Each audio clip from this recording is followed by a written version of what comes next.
I still remember it. There was an old man there coming every day to supply our school with milk. And probably he had heard of me, and one day he asked me,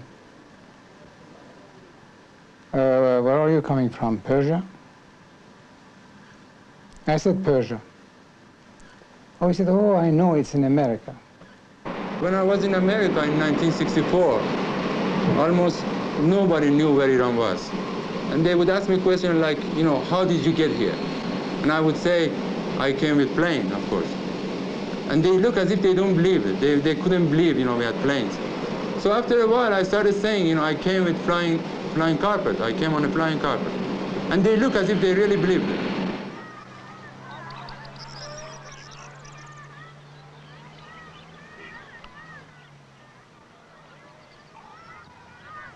Iran, or Persia, as it was known for most of its history, is at the crossroads of the Middle East and Asia.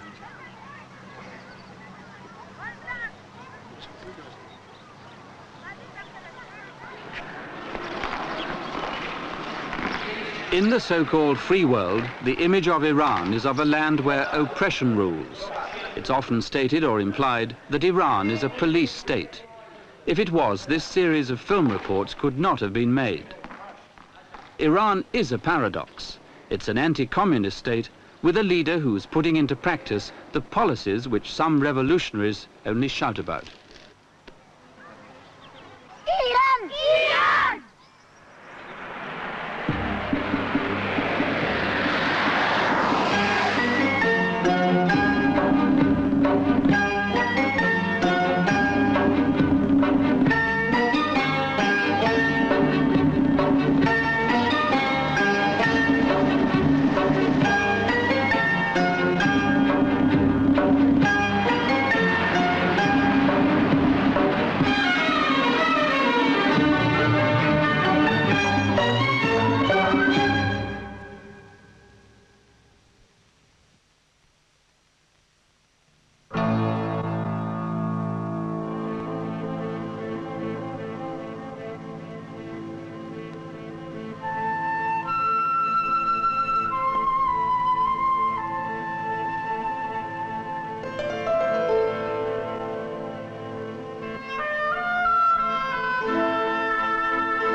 Persia was the first world power. More than 2,500 years ago, this city of Persepolis, now in splendid ruin, was the center of an empire which stretched from Greece to India.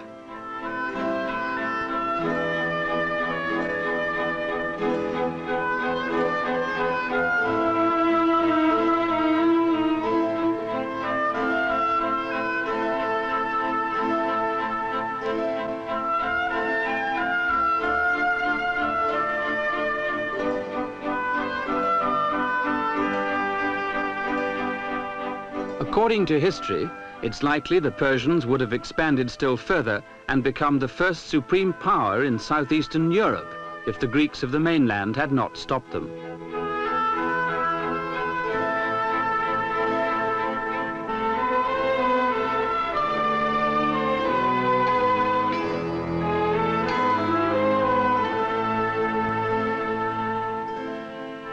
It took the Persians 65 years to build Persepolis with the help of the most skilled craftsmen and materials from every corner of their vast empire.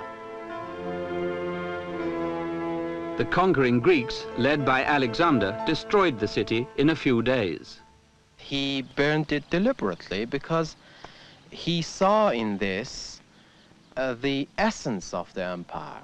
He saw in Persepolis the might and culture and everything that the Persians had seen in their own empire in one crucible, and he wanted to tell them that because it is Persepolis and your empire, then Persepolis is finished and your empire is also finished. And in fact, this is what happened. Once Persepolis was burned, then the Persian empire collapsed. Persepolis was destroyed in 330 BC. From that time till recently, and apart from brief periods of cultural and artistic achievement, the Persians were finished.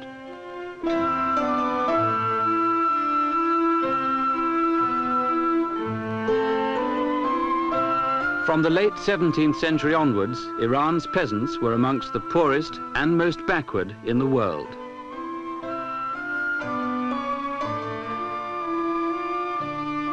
The peasants had no human or legal rights of any kind.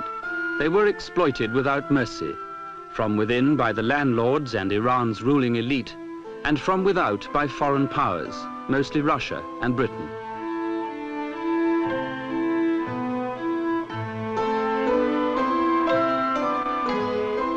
In the province of Baluchistan, on modern Iran's border with Pakistan, a tribesman, Mahdad Notani, recalls the life of 25 years ago.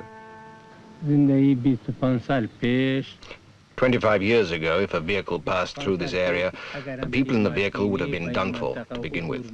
Then 100 or so local people would have been killed as well. Why? Because in those days the roads were unsafe. There were no schools. There were no gendarmerie posts. There were none of these wells or other developments. The people spent most of their lives fighting. There is a place near here, 18 miles away, called the cemetery. There are still the graves there of almost 70 Englishmen who were killed as they passed. Our people are buried there too, in 4s and 6s.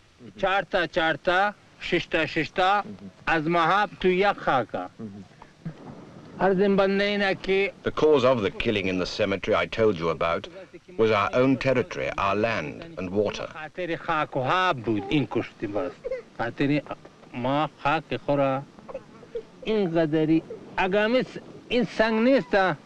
If a foreigner tried to take away a single stone from our territory, we were ready to lose 200 lives to defend it. That was why the killing at the cemetery happened. If there was water, we would last without bread for 30 days. We would eat raw meat, camel meat, mutton, beef, even with no salt or fire. We would roast it in the sun. If we put a piece of meat on the rock this morning, it would be cooked by now. We could fight an enemy for 30 days on that. Did many of his friends used to die because they were hungry, or the children, did they die? خیلی از بچه‌ها می‌مردن، خود مردا اینا می‌مردن برای اینکه نمی‌تونستن. Yes, yes. In those days there were no doctors or hygiene care for children. No doctor came this way. The people just died. دکتر اینجا گذر نمی‌کرد، نپله می‌شد. Our life before, about 10 years ago, we could hardly live at all. The Baluchis and the gendarmes were the worst of all. If we saw a soldier, we used to run away and hide. But for the last 10 years or so, so far as I can remember, as a result of the will of God and the grace of His Majesty, we have lived in much more comfort. Even if we have nothing else, we have security. Did they have enough to eat 10 and 15 years ago? And what did they eat? Food? In those days we ate dates. They were brought from Jiroft. Every 3 or 4 days we had flour made of millet or barley. We ate them with animal grasses. Did some of their people used to die because they didn't have enough food in those bad old days? Yes. Girls and boys of 2 or 3 were fed on those grasses. One saw water coming out of their mouths, and they died. There can be few occasions in all of history when the inheritors of an ancient civilization were so thoroughly humiliated by wave after wave of invading forces. Each occupying power left its mark, a scar. But one thing the Persians never surrendered was their pride in what had been achieved in times past. The man who was to begin the process of renewal was born here in 1878, the village of Elasht in the mountains which slope down to Iran's border with Russia.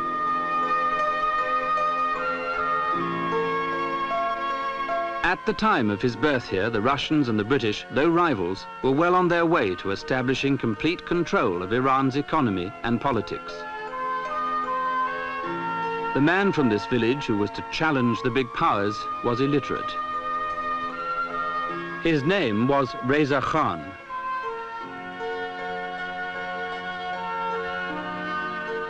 Reza Khan refused to tolerate fools and liars. When in later years high officials sought to influence him by flattery, he would explode with anger.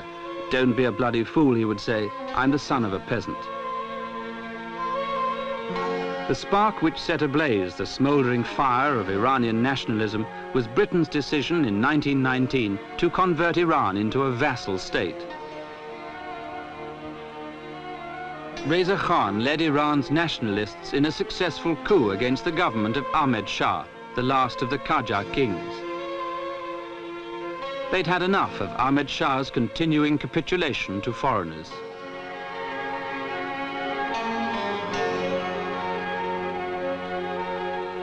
In 1926, Reza Khan was proclaimed Shah and became the first king of the Pahlavi dynasty. But it was an event which nearly didn't happen.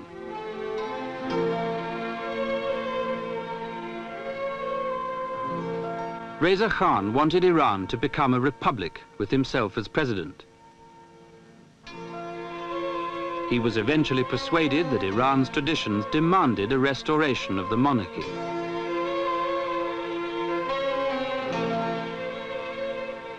Reza Shah's strong brand of nationalism was not merely the product of his mistrust of foreigners.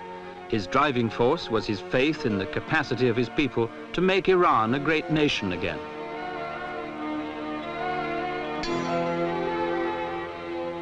His first showdown with the bullying big powers came in 1931. Even then, the subject of confrontation was oil. For hundreds of years, some Iranian peasants had been using the stuff to make fuel cakes for their fires.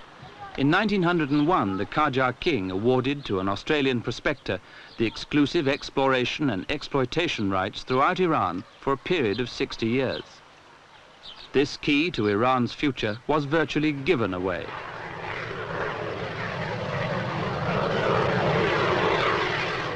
By the time of the foreigners' first discovery of oil in commercial quantities in 1908, the Anglo-Persian Oil Company had been formed in London to take over the original concession. When the company refused to improve the terms of the concession, Reza Shah cancelled the contract. The dispute went to the League of Nations, and Reza Shah won. But his victory led to increasing bitterness between Britain and Iran, which eventually cost Reza Shah his throne.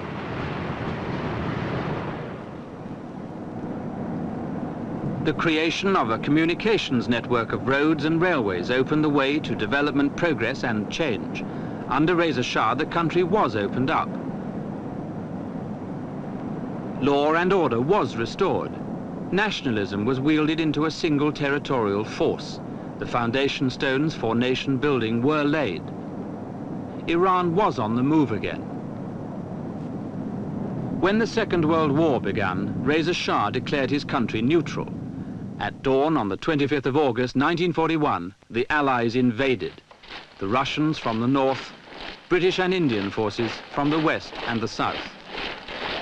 When the invasion plan was being discussed, Lord Wavell, the Viceroy of India, wrote to Churchill, "It is essential that we should join hands with Russia through Iran. If the present government of Iran is not willing to facilitate this, it must be made to give way to one that will." The war was going badly for the Allies. Hitler's forces had inflicted defeat on the Russians along a 1,000-mile front. So Iran became what Allied command called the bridge to victory, because it was the safest route for supplies to Russia.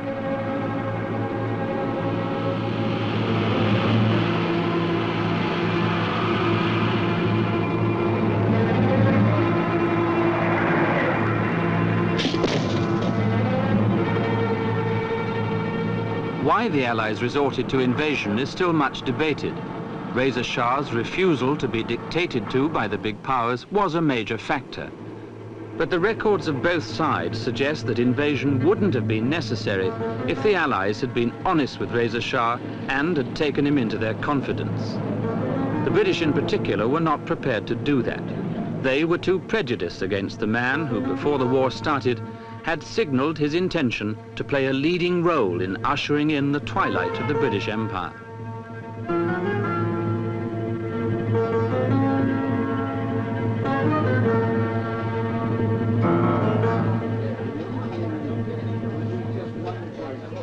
Three weeks after the invasion, broken and humiliated, Reza Shah abdicated. Crown Prince Mohammed Reza, the present Shah, took over. The old man was exiled. He died in South Africa in 1944. The loss felt by most Iranians at the moment of abdication was even more profound when Reza Shah's body was eventually returned to Iran for a state funeral. One said, "I felt as if the ground on which I stood had been taken from under me. The feeling of security given by knowing that Reza Shah was in his palace, looking after his nation, suddenly disappeared."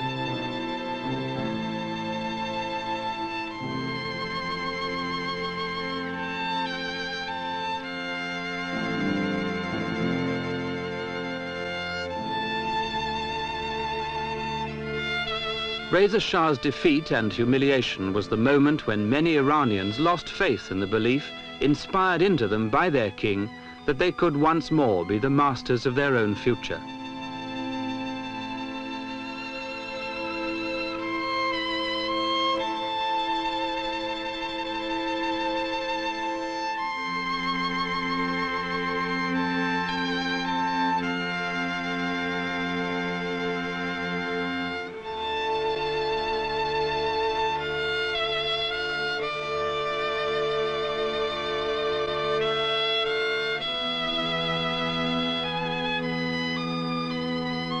After the long journey home from South Africa, Reza Shah's body was laid to rest in Tehran.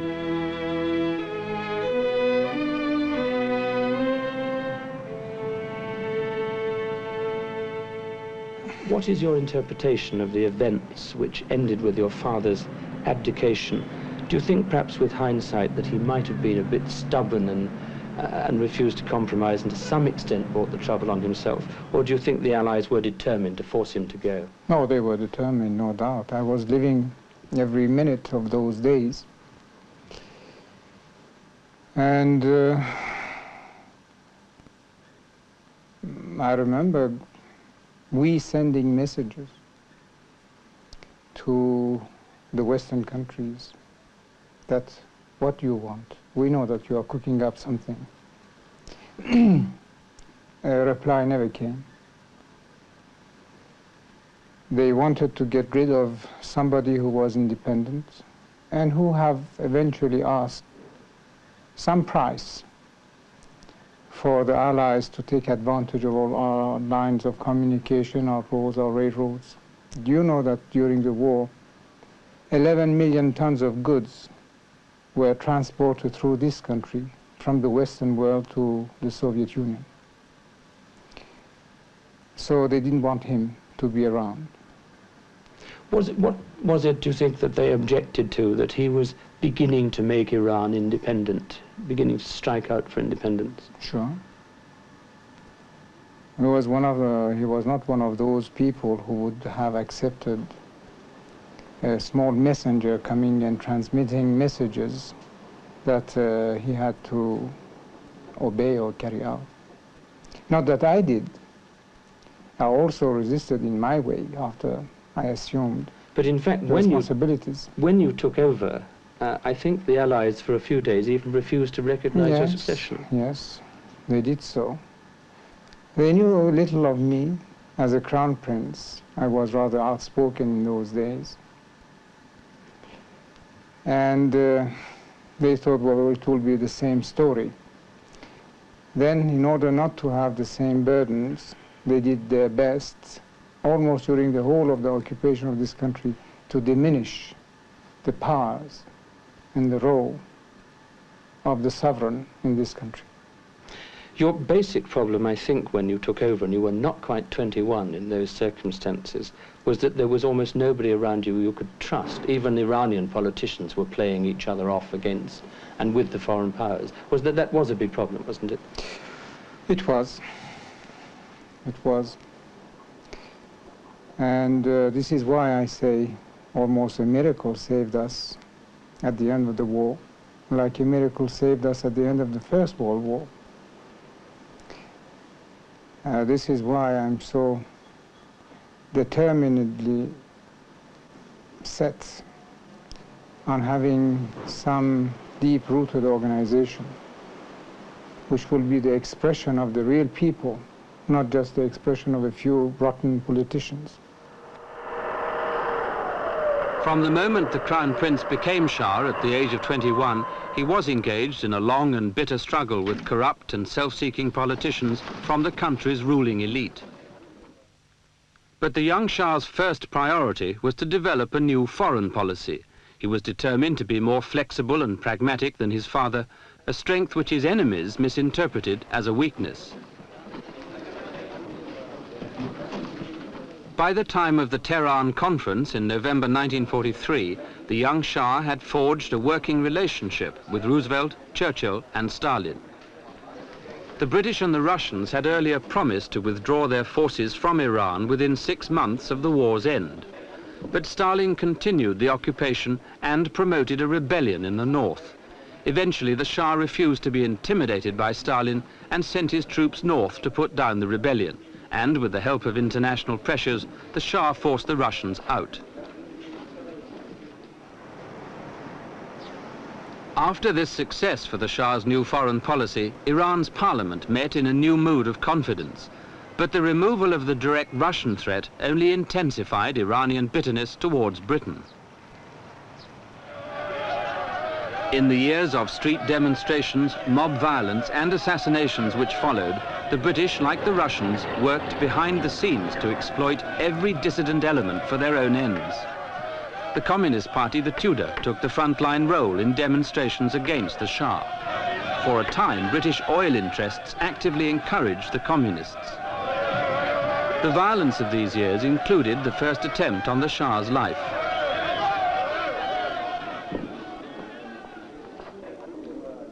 Apart from the Communists, the Shah's enemies included ultra-conservative forces, amongst them religious fanatics and feudal landlords, who were beginning to take fright at what the Shah might do to improve the lot of the peasants.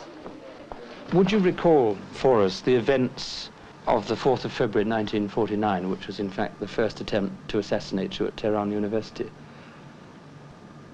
As usual, every year I was going to distribute the diplomas and the first prizes to the students of Tehran University at the Faculty of Law. And all of a sudden, I hear shots and my face is projected to one side when I realized that I was being shot at. And he had shot 3 bullets through my hat, 1 through my cheek, but the bullet came out just through the nose without hurting anything, any nerves, any teeth. 1 was destined for the heart, but at this fraction of, or even less than a fraction of a second, I was just making a gesture, a turn of the body. So I got it in my left elbow on the back.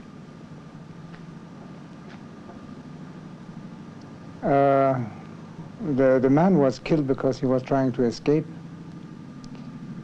But then we found out that he was frequenting a man who had connections with the rightist fanatic clergymen, but he had communistic pamphlets and literature in his house. And his girlfriend was the daughter of the gardener of the British Embassy.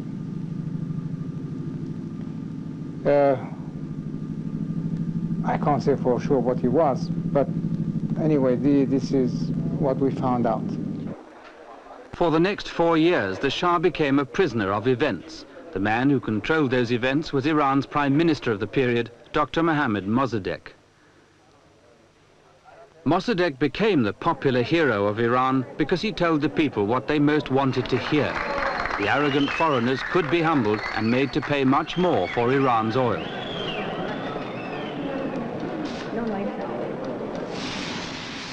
Abadan became one of the best-known datelines as the oil crisis developed.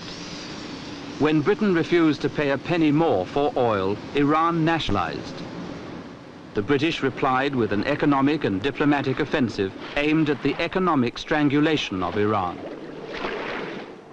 When Mossadegh couldn't deliver what he'd promised, he denounced the need for a settlement and plunged Iran further along the road to bankruptcy. The explosive anti-British mood continued to support Mossadegh's policy of no compromise, which the Shah opposed.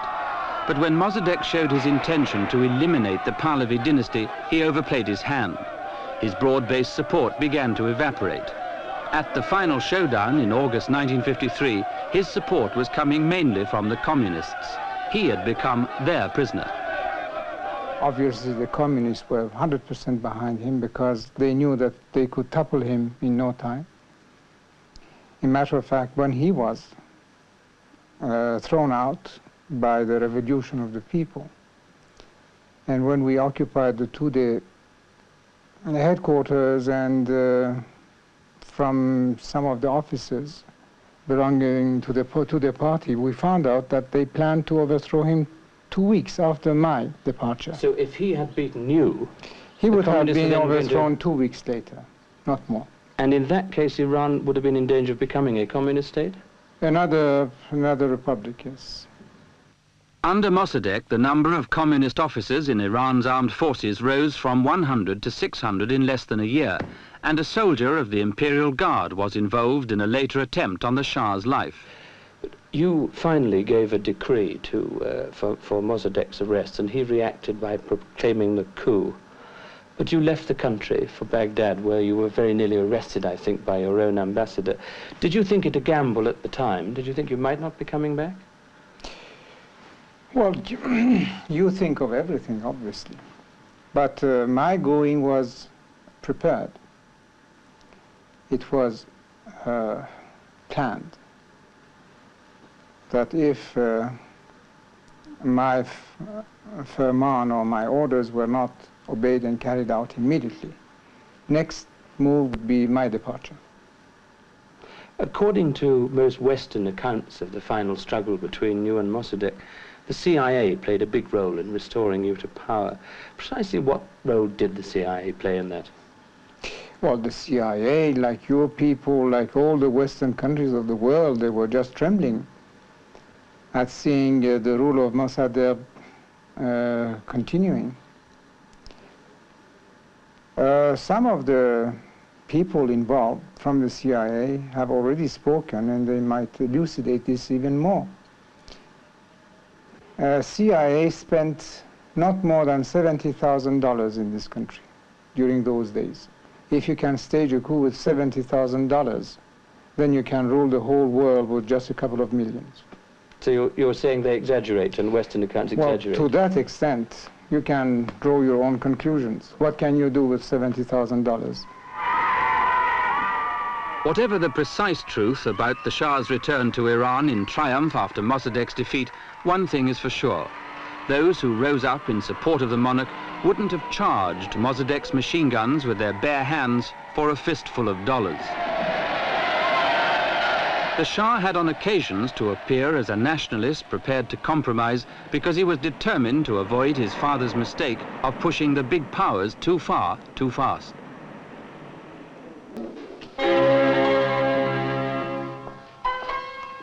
In December 1959, the Shah married Farah Diba. This was the Shah's third marriage. Neither of the others, first to Fawzia and then Soraya, had produced a son and heir. But by now the Shah was looking for more than a wife who could bear him a son. What he most needed was a queen who would share with him the burdens of nation building. When her father, a soldier who studied law, died, Farah and her mother had to struggle to live. To marry the Shah, Farah Diba gave up a promising career in architecture. But in the years to follow, she would become, with the Shah's full support, an architect of radical social change in Iran. When the king asked you to marry him, what were your thoughts?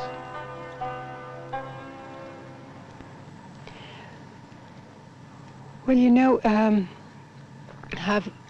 had always loved the king as the king to my country. Without question, he was my king, and I loved him. And I admired him, and I respected him. And of course, when he asked me to marry him, you know, it's difficult to change suddenly from the love of a citizen to his king, from between a man and a woman. I must say frankly that I felt, first of all, very proud, and because I admired him so much. And also, you know, when you're young and you're 19, 20 years of age, you think that when now I will become a queen and I could do so many things for my country. And that was also in my mind. It was not only my private life, but also that what I could be able to do. A year after the marriage, Crown Prince Reza was born. With the continuation of the dynasty now assured, barring accidents, the Shah had an added incentive for pushing ahead with his plans for reform. In January 1962, you persuaded the cabinet to accept the land reform bill, but Parliament refused consistently to pass it. Why was that? Well, Parliament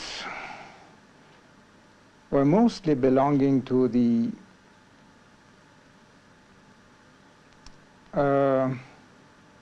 old establishment, although they were mostly doctors and mostly had a degree from very well-known universities. But still, by heart and the spirit was belonging to the established society. What was called the 1,000 families, I think. 1,000, some people said 200, some people said more, but I'm not just going to say families. To the old established order, I would put it this way. When they continued to resist your demand for change, did you think that you were again taking a risk? It was a pretty big risk, I would have thought. Less in those days. First of all, I had more experience. Secondly, I had told people, and anyway, I had convinced myself that no country had more than a certain number of years in front of it before it could either reach an acceptable level of standard of living and progressive rules, or that country will disappear. That was very clear for me. And events are showing that probably I was right. You can't remain in this world full of intrigues and other things, a backward, miserable country, and still be independent. Independence with us is so important that in order to have it, to keep it, to consolidate it, we do anything. Fortunately, in our case, it was making reforms. The Shah's first step towards land reform came in 1951 when he ordered the Crown lands to be redistributed by sale at concessionary prices to peasant farm workers. The Shah personally distributed thousands of title deeds.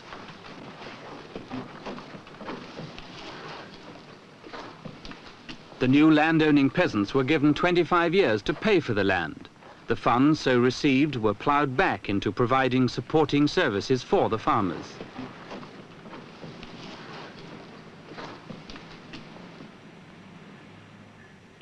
The Shah's policy of redistributing the Crown lands was meant to be an example to the old establishment, which owned more than 50% of the land and was therefore the most influential power in the country.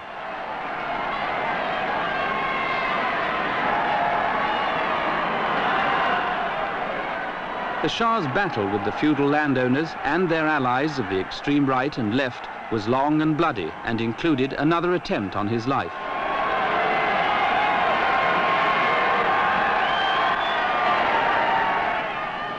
His personal war with the old establishment began in May of 1962 when Parliament rejected his proposals for nationwide land reform. At the time, Parliament was controlled by the landowners and an assortment of corrupt politicians.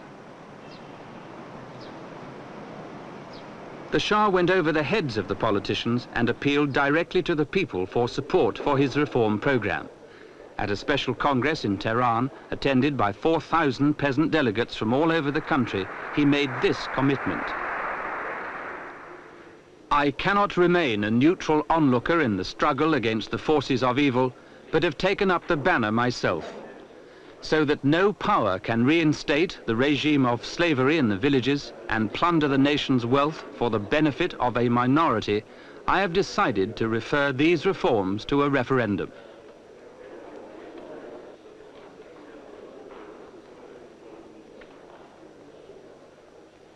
The referendum which followed overwhelmingly endorsed the Shah's plans. After nearly a quarter of a century of struggle, he had found his power base. It was with the peasants and the common folk from whom he was descended.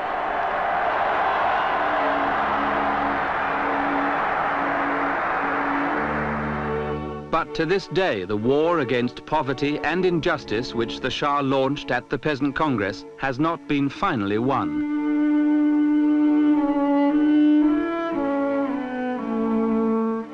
The progress Iran has made under the leadership of the Shah and Queen Farah is impressive and far-reaching.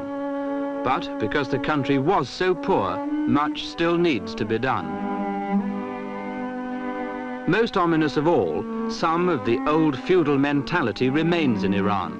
There are still those, including some in very high places, who dream of a return to the old days of power and privilege for the minority at the expense of those still poor.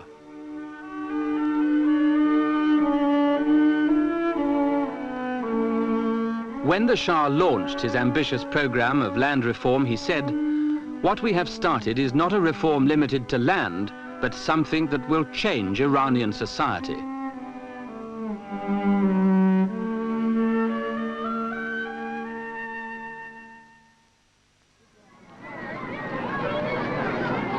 In the second and third of these film reports, I will be investigating the reality of change and the consequences of it.